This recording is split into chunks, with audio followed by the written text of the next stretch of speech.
Бүгүнкү күнгө чейин ыкчам чара көрүү координациялык топко жалпысынан 31 маалымат катталган. Координациялык топ аркылуу өтүүчү маалыматтар 31 болуп атат. Анын ичинде ушул шайлоо процессинин катышуучунун укуктарын бузуу боюнча 1 маалымат, добуш сатып алуу боюнча 9 маалымат, административдик ресурсту кыянаттык менен пайдалануу боюнча 8 маалымат, шайлоочуларга коркутуу, басым жасоо боюнча 1 маалымат, талапкерлер жөнүндө жалган маалыматтарды жайылтуу боюнча 1, үгүт иштеринин, үгүт эрежелерин бузуу боюнча 3 маалымат, шайлоо кампаниянын каржылоо эрежелерин бузуу боюнча 3 маалымат жана башка дагы маалыматтар 6. Кабыл алынган иш-чаралар боюнча 13 маалымат маалыматты каттоо журналында катталды.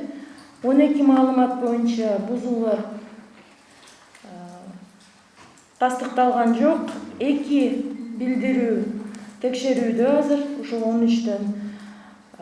15 факты жана ЕРПП катталып, 15 факт боюнча тергөө жүргүзүлүп атат азыр.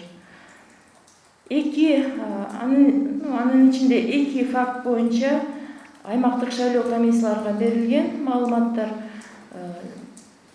бузуулар боюнча кодекстин алкагында кароо үчүн. Андан сырткары аймактык шайлоо комиссиялар тарабынан 2 факты боюнча түшүндүрүүлөр берилди. 2 маалымат дагы кароодо болуп турат аймактык шайлоо комиссияларында. Эң эле көп ушул маалыматтар шайлоочулардан келип түшүп атты. 6 маалымат массалык маалымдоо каражаттарынан келип түштү. Анын ичинде Кактус медиадан 3, Вести KG 1, Казат.орг 1, Политика KG 1.